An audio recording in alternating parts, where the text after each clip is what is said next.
Happy birthday, dear. Characters that I hate too.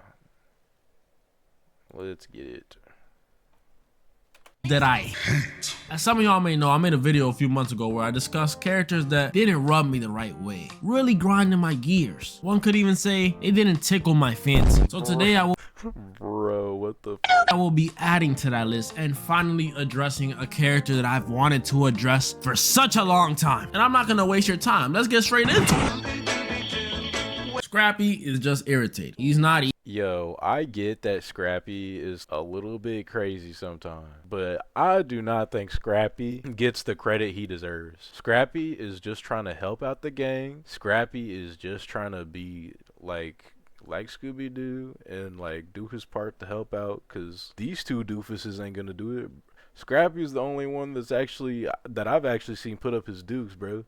This guy don't give a f. Everybody just be like, oh, Scrappy dude, you're so annoying, blah, blah, blah. Nah, y'all need him on the team. Doesn't hurt anybody. Well, at least except for in this movie, he was kind of evil. It's not the one that I'm talking about. What he is though is a walking, talking liability. This man will get you murked. There's a reason his name is Scrappy Dude, cause he be trying to scrap with everyone. Serial killers, ghosts. This dude thinks, bro, but that's good though. That's good though. That means he can hold his own. He don't give a fuck. And it's different in that case. At least Goku would win the fight. But Scrappy, he's all talk. You and the mystery gang gonna be running from a freaking deranged. He's all talk? Does he not actually fight people? What? You turn around and Scrappy's just gonna be like, I'll show him. Let me at him. Let me at him. Y'all know how I am when it comes to that horror stuff. So if I'm in a situation like this, I cannot have someone as overconfident and annoying like Scrappy holding me back. I'm sorry. And I understand. Yeah, if this is like a horror movie scenario, I'm sorry, Scrappy. You're being put down. Relief, but you think in a life or death situation, I'ma wanna smirk, I'ma wanna laugh, I'ma wanna giggle? Nah, bruh, much less a laugh from Scrappy Dude, cause he is not funny at all.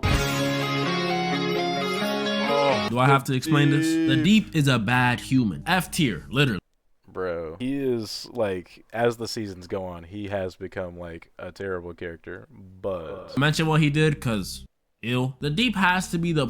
Yeah, bro, what he did to Starlight, kinda crazy. Loser in the whole show. He's not menacing enough to be a Homelander where we're scared of him and we don't know what he's gonna do next, and he's too much of a bad person to be a good guy. He's a loser. And with all that being said, person in the show. But hear me out, hear me out. Watching the Deep get constantly dunked on is the best part of The Boys. There's the scene where he gets kicked out of the 7. The time. Yeah, like whenever he like shaved his head, I thought that was like where his redemption arc was gonna start coming in, because he like hit rock bottom. He faces biggest insecurity, his gills, just for Homelander to call him disgusting for showing them. He's right, by the way. The Deep's gills are the nastiest thing in the show. And sometimes while watching the show, I would catch myself feeling bad for him because they just keep beating him up while he's down. But then I'd be like, wait, this is the Deep we're talking about.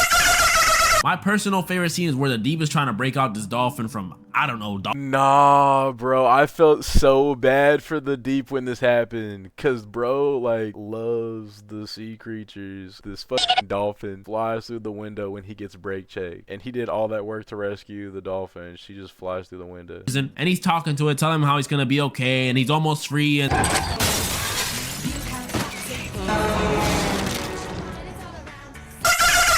comedy gold. And also, before I forget to mention this, the Deep has no problem going in deep with sea creatures, if you get what I'm saying. That dolphin he was helping, octopuses, octopi, marlin from that's like the only thing I don't really like agree with, but like whenever I would watch this with my friend, he'd be the type to be like, please stop this madness. Like anytime anything came on The Boys, but like I don't shy away. I'm locked in, watching until the credits roll. Imagine what he would do to the female fish from Shark Tales. Oh my goodness. And this whole dynamic, I guess you could call it, he has with fishes, kind of backfires on him when he goes to lunch with Homelander. This part is also one of my personal favorites, but it's super messed up. So you know, everybody's eating except for the Deep because it's all seafood, which is very...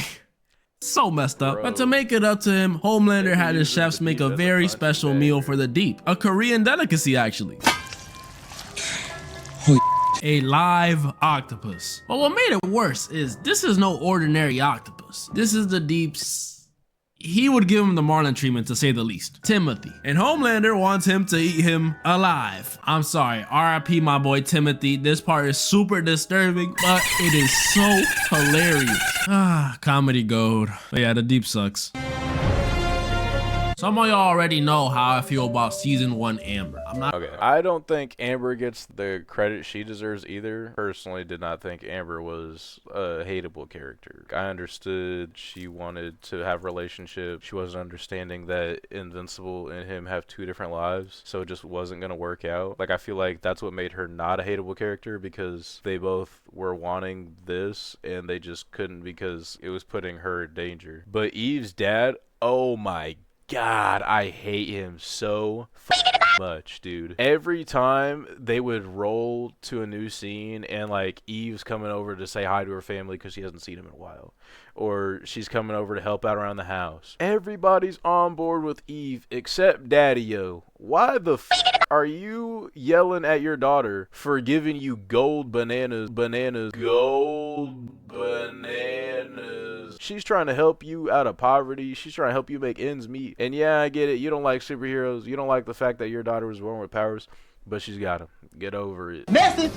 And you're over here just bashing on her, bro. For what reason? I'm not gonna talk about it again. You could just go watch the other video. But Amber seems to be on some sort of redemption arc in season 2. She's actually pretty tolerable. But this dude here, let me tell you about this dude. Unlike Amber, he has not gotten any better. He has just gotten worse and worse. I've never seen a dad so salty about their kids having superpowers in my life. And look, I can get around the idea of him not wanting her to be a hero because it's too dangerous or whatever. And he's right. With the other Eve, she got packed up. But the way bro, I didn't watch the special with Adam Eve, but the best way I can interpret it is like a parent who isn't not being accepting of them because they're different, whether it be race, gender, this or that. He's just so used to her being his daughter, and then she finds out she has powers one day, and that like flipped a switch in him, and that pisses him off, and I get that. But like every time you're just being an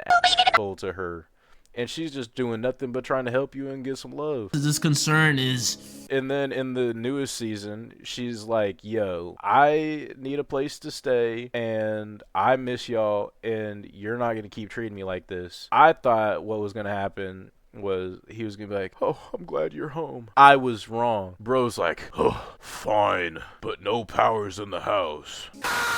even when Eve first got her powers, instead of being happy or excited that his daughter is blessed, this dude over here goes and gets mad about it. Like, what's your talent? Mukbangs? I haven't met a single person on this planet. I don't think there is a single person on this planet who finds this guy cool. I've seen people defend Amber. I've seen people defend Omni-Man. But Eve's dad?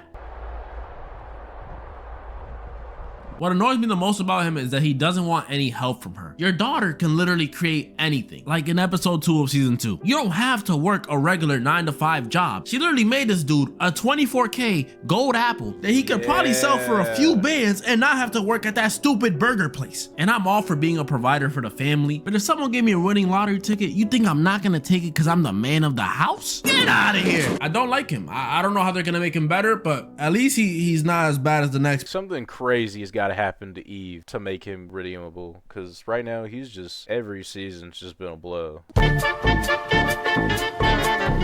You know, when I was younger, I would boot up Lego Star Wars The Complete Saga on my Wii, pick Darth Vader, make Jar Jar my second player, and go to work. I know he's supposed to be funny and naive and an overall innocent. I don't think Jar Jar Binks is an annoying character, but he did kind of like cause a war. But I don't care. He gets way, and I mean way, too much screen time. And it'd be different if all his jokes was hitting, like he was Steel Von or something. But no, he just manages to piss me off every time he's on screen. Watching Chewbacca is more entertaining to me. And he's a Wookiee. Also, I literally can't understand him. That's another thing. The way Jar Jar speaks, it's funny up until it's not. Misa called Jar Jar Binks. Misa, your humble servant. Misa should shut the fuck up. Nah, like if you had somebody walking around you like that, you'd be annoyed, but like it'd be funny for a bit. Oh my gosh, it's just so funny seeing clips like this. And the worst part is people were so annoyed with this character, I'm pretty sure they were like sending death threats to the actor who played Jar Jar Binks. And that's crazy, because yeah, I get it, like you're the reason why he's so annoying, but it's like the guy who played Jar Jar Binks was looking forward to that role. Like, he was proud to play Jar Jar Binks. And then the fact that he got hate and got death threats from it is wild. I would have actually found him funny if they just showed him less, like a lot less. And Jar Jar Binks does seem more of like a supporting role. He doesn't need to be like in the whole movie. Emergency powers, so he's technically responsible for Order 66. Yep. Yeah, hate him for life. Yep, that's what that says. I don't know who this guy is. Roman, let's go. I don't want to go bowling. And finally, ladies and gentlemen, the person that I've been waiting to talk about for a minute now. My name is Skylar White, yo. Okay, I'm a Skylar White. This abomination of a woman. She just dogs on Walter. just by saying in the later seasons, I don't hate Skylar at all. Okay, maybe I do understand where she's coming from. She's just trying to protect her family. And our boy Walter, well, he's not that good of a person. But I cannot let that excuse. Seen that meme where like Walter is looking for his money down in the floorboards? Skylar, where are the V-Bucks? She's like, I bought the OG. And then Walter just starts screaming. He's like, ah!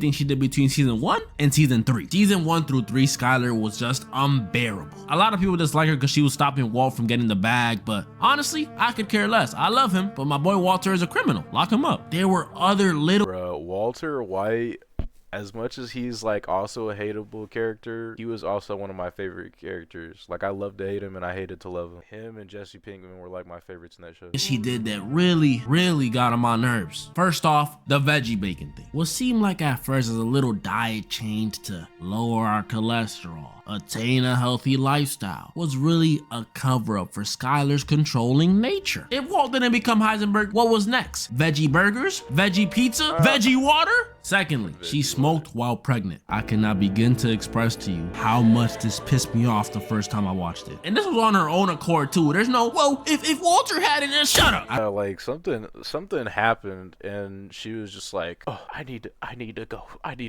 first. I need to go outside for a second. How stressed she was at the time. I don't care if Walter was cooking meth, bombing another nursing home, throwing pizza on the roof. I don't care. You gonna put the freaking baby at risk? If Holly had been born with defects, I would have never forgiven this nicotine junkie. Number 3, she cooked the books for Ted. Dude, that birthday episode, she starts getting all into it, looking all cute for him, and she like, happy birthday to you. And she like, Hey, yo. you better stop to you. Happy birthday, dear Ted. And then she just keeps going at it, bro. She is devious, diabolical, disgusting piece of shit.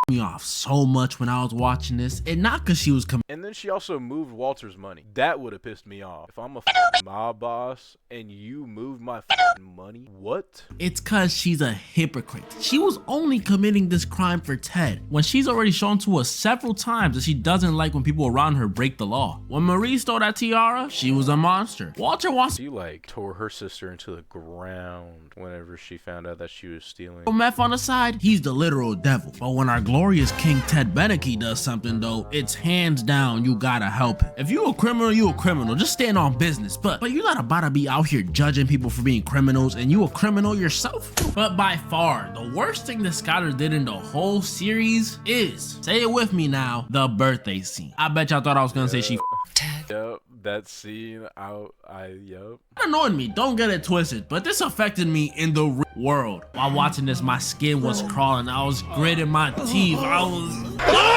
It's not even that this is borderline cheating. For the record, this is at least 10 bodies. But it's just bad, like, oh my goodness. This scene made me feel a level of awkwardness far beyond anything I've ever experienced on this earth. I'd rather get walked in on watching one of those weird anime scenes. I'd rather sit through a scene with my parents right next to me, and y'all know that I'd rather watch this birthday song 10 times than be watching a movie with my family and there be a sex scene. I was watching a movie that I had recommended to my grandma, and she sat down and watched it with me. I forgot there was a sex scene in it. I was so embarrassed, dude. Like, the secondhand embarrassment I felt whenever I sat next to her and that scene was playing, I was like, well, I gotta go to the bathroom. And then I was like, I don't shy away. I remember I like crept into the kitchen and I was listening to the TV and I was waiting for the scene to play out. After I knew the scene was over, I was like, all right. Then to experience again what first time I watched this scene. I can't forgive her for this. I'm sorry. It traumatized me. Shout out to Anna Gunn, the actor who plays Ted, and all the extras on the scene, because that scene, if I would have saw it in person, oh my, that was some more of the characters that I hate. If y'all didn't watch part 1, just go watch it. Some of these characters may be redeemable, while others, they'll never be forgiven. And again, thanks to Wrld for sponsoring this video, and don't forget to click the link or scan the QR code on the screen right now to make sure you get the bonuses. And moral of the story,